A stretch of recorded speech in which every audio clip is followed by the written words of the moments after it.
Spencer Davies, Cavs Insider. A lot of assists tonight. A lot of assists and made field goals pretty close together. I think he had like 7 guys in double figures. Just looked like the ball movement and the energy was solid tonight. Yeah, I think it was, an emphasis that we have going in. That's the way we want to play. We want to try to create, as much ball movement as we can, share the game offensively. We got a lot of guys who can play offense. So guys are going to, the more you make teams chase, there's so many guys out there that can make a play that finishes it. So trying to get everybody involved offensively, it just starts with the ball movement. How do you feel like Ty and Karras kind of dictated how the start of that game went? I thought they did a really good job. I think they played well together. Both of them were aggressive. They know how to get in the paint. But again, both those guys can share and create. 11 assists between them, and in a shorter minutes, they were finding their teammates, but putting pressure on people, forcing the help, and then making the easy one. I wanted to ask you about Craig Porter. It just seems like, he's only 23 years old, but he feels like he plays like he's 32. Like he's got like a really good feel for the ball and really plays at his own pace. Have you seen that from someone as young as he is? I think, he's played a lot of basketball, but he knows who he is. And, he doesn't get sped up. Like you mentioned, he plays at his tempo. It's a pace, but then there's an explosiveness at the end of it. You'll see, and I'm sure you saw during the summer league, it's like, he's got a strange knack at that size for blocking shots and being able to block shots. Staying in front of guys, but being on the side and then being able to recover and then explode vertically to challenge and contest and block shots. So it's something that obviously he's accustomed to, but I think it catches offensive players off guard.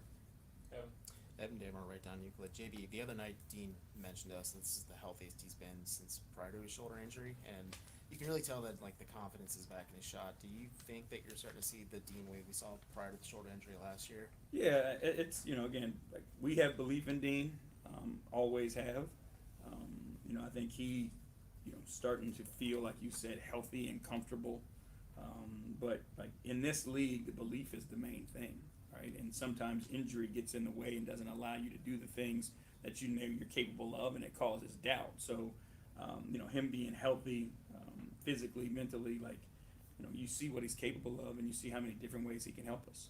And you had mentioned that Friday's game will be a dress rehearsal thing, as long as everything goes well for the first 3 quarters. But with how well some of the guys who maybe won't get consistent minutes on a night-to-night basis played tonight and probably have during camp, does it make the conversation hard for you and your staff on just how you round out the rotation?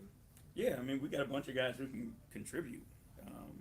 It's a matter of how deep do we want to go? How deep can you go, without disrupting everybody? But we all know the NBA season is long, and you're going to need that depth, and you're going to need different things from different people on different nights. So, we're confident in our depth, and, throughout the season, everybody's going to get a chance. Let's go the same way. Jackson Flickinger right down Euclid. So 20 of Bates' 27 shots have come from beyond the arc. Is that the shot profile you want to see from him? Yeah, I think with the spacing that we play with, he's kind of taking what's there and what's given to him. I do, and you guys will get to see, Imani is a shot creator from all levels. But, the way our offense is right now, the way the ball is moving, he's in the right spot. The spot's behind the 3, and that, his teammates are finding him for those. So, again, as he grows, you'll see he has the ability to make shots from all over the floor. But right now, he's doing what the team needs him to do, and he's getting to his spots, and the teammates are finding him. What are the biggest areas of progression you've seen from him since the start of training camp? When you've been the best player, in every situation you've gone to, coming into a new situation with elite all-star level talent and, NBA veteran players, you just have to get adjusted to what it's like to play with people like that. Whether it's high school or college, you just don't find this level of talent and the depth that we have here. So you have to figure out, how do I play off these other guys who are ultra talented as well? So I think we've continued to see him grow there, and then also defensively, picking up our system and our scheme. Last 2 spins moving back ahead. Was it nice to see Mamadi? It looked like everybody in the building loved to see him because obviously he's so fun. Yeah, no, Mamadi's awesome.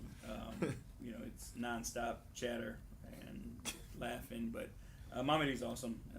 So it was great to see him. Do you feel like he's got a future in this league still? I think so for sure. I mean, his skill set, his ability to shoot the ball. He's got an uncanny knack of protecting the rim. Can switch and guard multiple positions. So he's that Swiss Army knife that teams are looking for. JB, you had mentioned during the Atlanta game there was opportunities that your guys passed up on the perimeter for the pass, or Sam mentioned to us a few days ago that there were a few shots he could have taken, but he'd rather pass the ball. Is it kind of hard to have, or rather, is it hard for you to maybe tell your guys who play a little bit unselfishly at times to maybe, hey, be a little bit more selfish and rip it from the perimeter? Yeah, I mean, I think it's easier to do that than to get the guys to move it, right? So right now, we're in the move it stage. So we want guys to continue to move it. You may turn down a good one, but you're aiming for a great one. And again, with the amount of guys who we have who can impact the game on the offensive end, it's always going to come around. So we want to keep moving it, and if we keep moving it, everybody will get their piece. Thank you. Chris. Chris Fedor, Cleveland.com. Hey, JB. What's up, Chris? What were you hoping to get out of this game? And do you feel like you got out of it what you wanted? Yeah, I mean, we got out of it exactly what we wanted. An opportunity to go out, compete for one, and then play Cavalier basketball, which I think we did. I think we got after it on the defensive end, and then we shared the game offensively, and that's what we were looking for.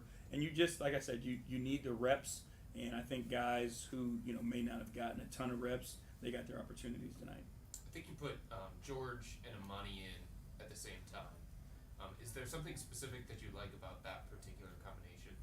I mean, the shooting, obviously, but I just think, like, the way that George plays the game, the way he thinks the game, like, I think he's good for Imani to be around. There's just so many lessons that you learn to become an NBA player, and George has those things down. You know what I mean? Like, he has a way to outthink his opponent, and the more young guys can play with people like that, it helps them learn the game as well. Did you know when you guys drafted Amani that he was this kind of shooter? Yeah, I mean, again, we are extremely fortunate that Amani was there at 46. I believe that Amani is fortunate to be here also because I think the pairing works. And I think for his development and his advancement over his career, being here works. But I also believe, like, if Amani would have gone in the lottery, he'd have been the type of player who would have been in the Rookie of the Year conversation. But, you know what I mean? Again, we are extremely fortunate that he's here with us and look forward to working with him for a long time. Okay. Thanks. Thank you, guys. Thanks, JB. Have a good night. You too.